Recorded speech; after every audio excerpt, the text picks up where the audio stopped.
Hello, this is Dr. Blanks, and after all the work that you've done on Project 1 and Project 2, you are finally ready to work on Project 3, which is actually kind of the really cool part of this entire course because you get to pull together all the work that you've done and actually do your intervention with your student.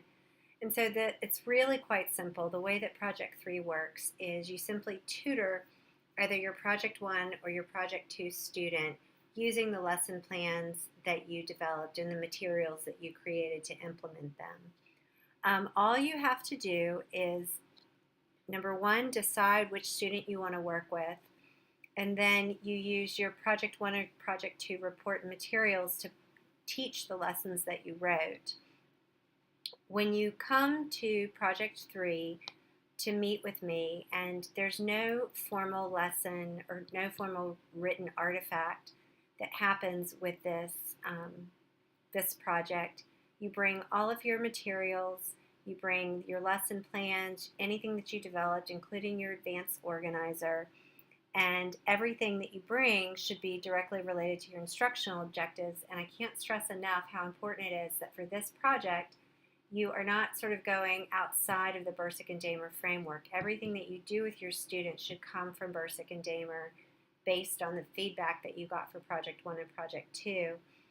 You're going to sit down, you're going to tutor the kid for 4 30-minute sessions, and then you're going to bring all of that stuff to me, and you're going to have prepared a 5 to 10 minute informal talk where you explain to me, as though I am a parent, a reading specialist, a general ed teacher, what you did with the kid to assess them, why you assessed the way that you did, what the outcome of those assessments were, what you learned about the students' needs, and then how you instructed them during those 4 days of instruction and how they responded to your instruction.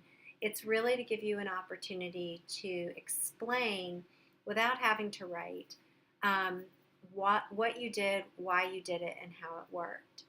So all you're going to bring to your meeting with me, and we'll schedule these according to the syllabus, you're going to bring your report, you're going to bring your assessment data, you're going to bring your lesson plans, you're going to bring the any materials that you created, and you're going to bring any samples of student works. If you have a student who is doing some sound spelling or word writing and they do it on a whiteboard because that's what works for them, just take pictures of that with your phone.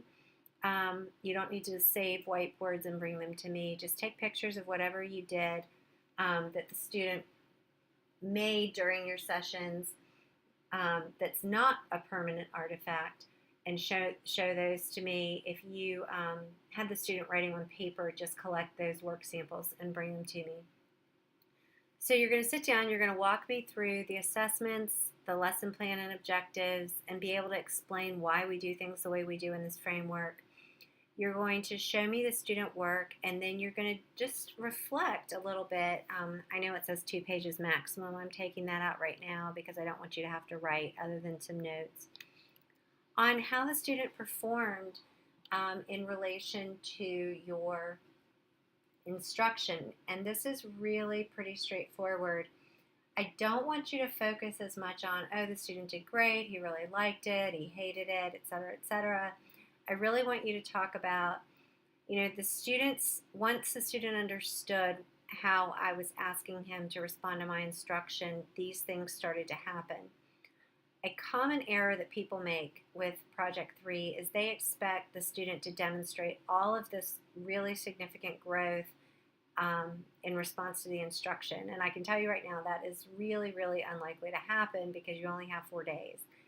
Especially with really young kids, it takes a while for them to even figure out what it is that you're asking them to do if they're not used to working in a scripted, evidence-based reading program. So it's really typical for someone to come in and go, okay, I implemented my lessons, and by the end of day 2, they were able to write the letter sound for the letter A consistently about 90% of the time. And that's really all that we were able to accomplish. But they did sort of like doing some of the word family work. or they really hated this story, and so the next day I chose a nonfiction text from the Dibbles assessment or the Dibbles student work packet, and they performed a lot better on that, but like actually even above their instructional level. So I'm not sure that I have them placed correctly, and that's where we can just sort of have a conversation about what some of your next steps might be. The whole point of Project 3 is for you to be able to explain to me as a professional how you used evidence-based assessments that have been normed on about 10,000 kids to figure out which specific skills might be contributing to the problems your students demonstrating with the sort of umbrella idea of reading in a classroom. And then talk to me a little bit about what you know how to do to target those skills with instructional intervention and how you saw your student respond during your initial interventions over these 4 days. So it's pretty casual in the sense that you're not creating a formal product. It's important, though, that you get used to having meaningful, informal conversations with other professionals and with parents that in which you can demonstrate your facility and knowledge of the discipline, the research, and the best practices. That's the point of Project 3, and that's what you'll be evaluated on. Thanks.